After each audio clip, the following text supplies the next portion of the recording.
Hey everybody, welcome back to Thomas and Percy's Adventures. We all hope you enjoy and see you guys later. Bye bye.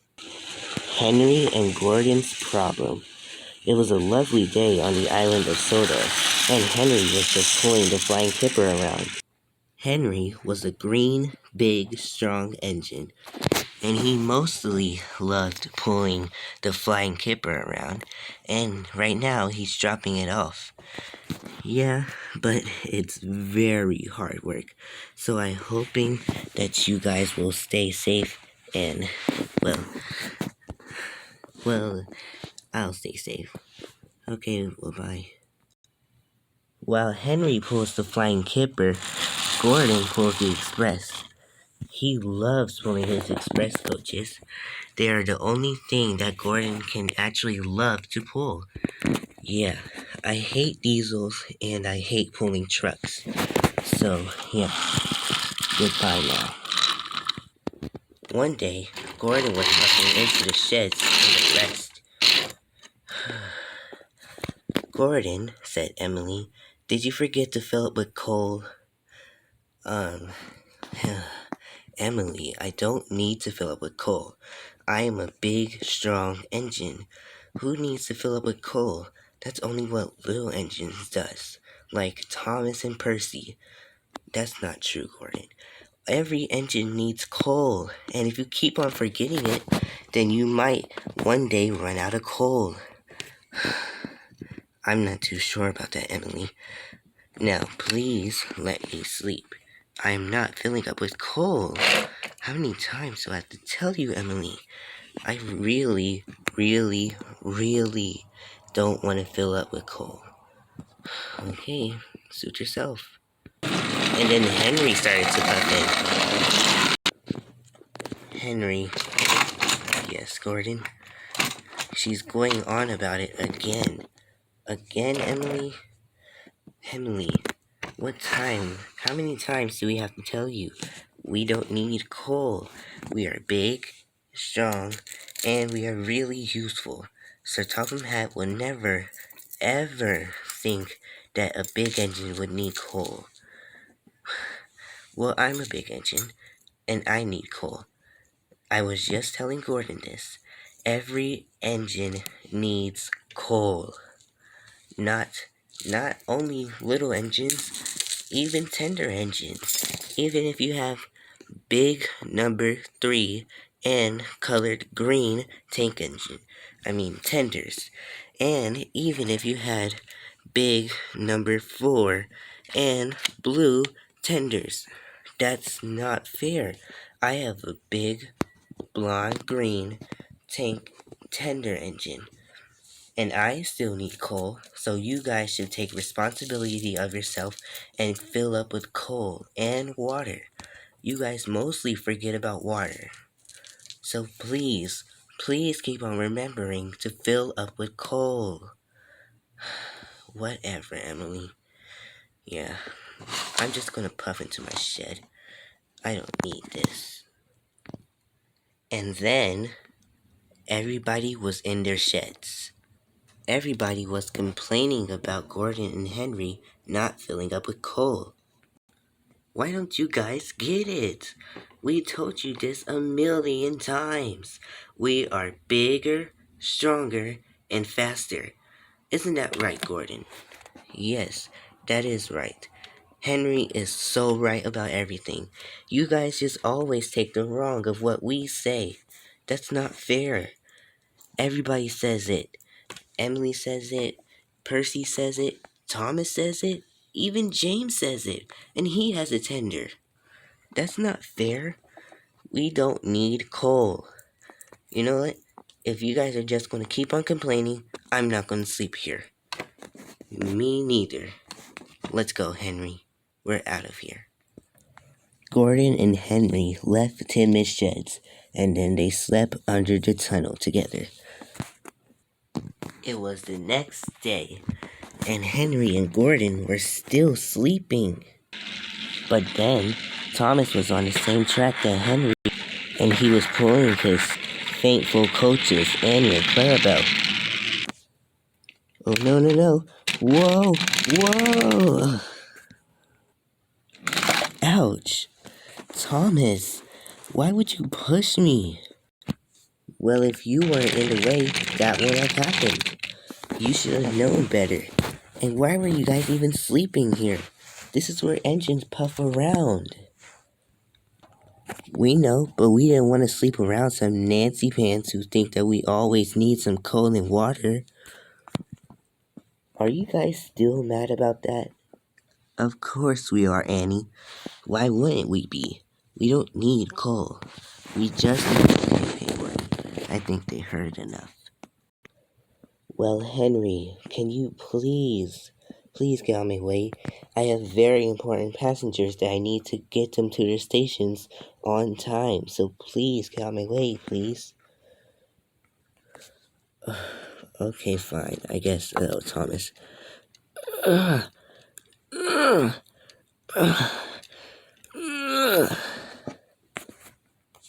Henry was trying to get out of Thomas's way, but his wheels just wouldn't budge.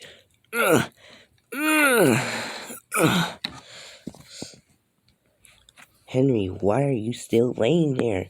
I need to get into the station. Hold your horses, Thomas. I'm trying.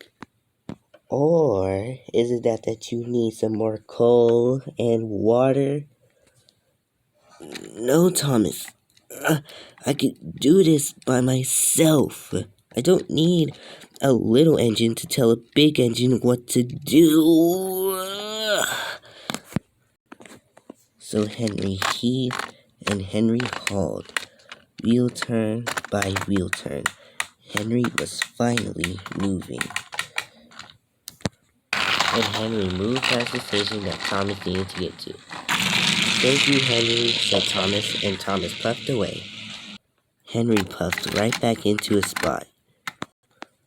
That was strange. That's never happened to me before.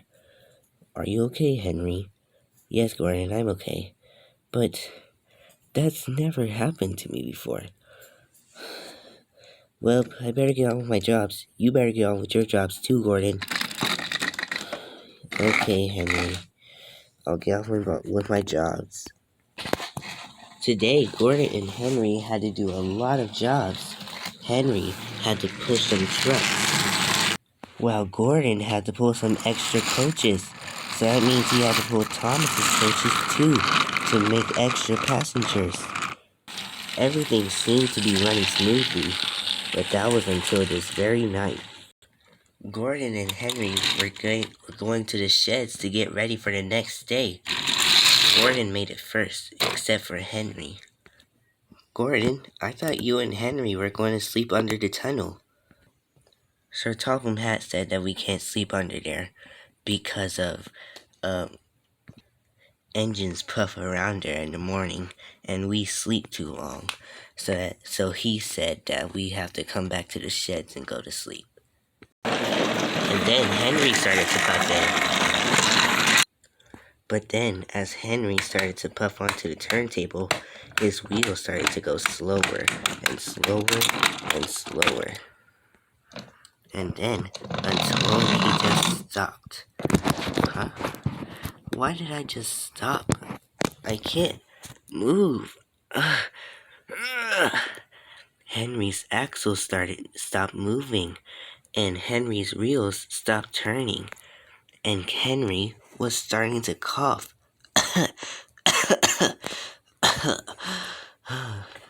Henry, are you okay? Said Emily.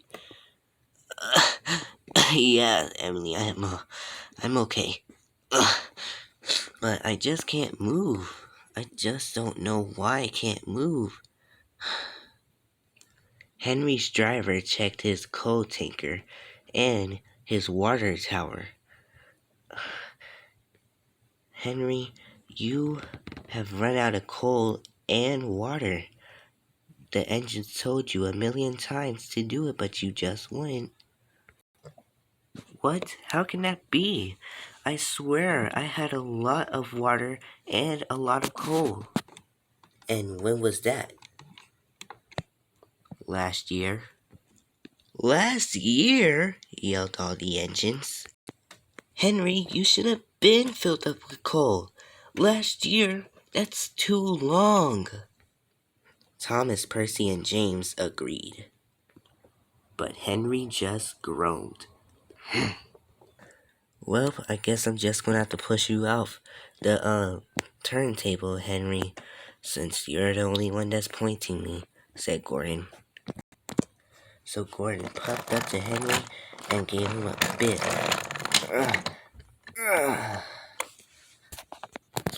Gordon's axles ached. Gordon groaned as he was pushing Henry off of the turntable. But then there was trouble. Gordon came to a stop. What? Oh no, I seem to run out of coal and water too. Both of the engines were stuck onto the turntable, and they couldn't move the turntable because their wheels on their coal was on the turntable and on the tracks at the same time. So that means no other engine can get a turn to push them both off by themselves. So now that means none of the engines can move out of their sheds. So Gordon and Henry had to sleep there for the night. It was the next day, and Sir Topham Hatt, aka Bluey's dad, was wondering where was all his engines, and then he finally found out. Where have you all been? You guys still have jobs to do, and I still have a railway to run. So why aren't you guys doing your jobs? And Henry and Gordon, why are you guys just sitting there onto the turntable? We're so sorry, sir. We didn't know that we would run out of coal and water. We should have known.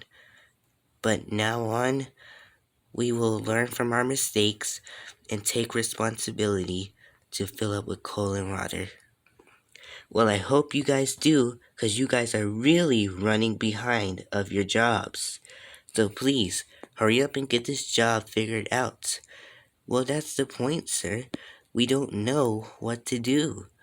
We're stuck here. Are you sure about that? I'll go get some more coal to put into your coal tankers. But you guys have to get to your jobs, okay? Yes, sir. And then he just walked away. Gordon, I'm so sorry that I never told you to fill up with coal and water sooner. No, Henry. I'm so sorry. I'm the bigger one, and I should have known. You both should have known. Wow, what big help you are, Emily. Thank you. For now on, we will both fill up with coal and water together. Sir Topham Hatt, aka Bluey's dad, came back with the coal. And then he filled up both of them. And then Henry and Gordon puffed right off to the turntable. So that means now all the other engines can get a job to do. Hooray! Wow, everybody, what a valuable lesson me and Gordon learned today. We all hope you enjoyed, and see you guys next time. Bye-bye.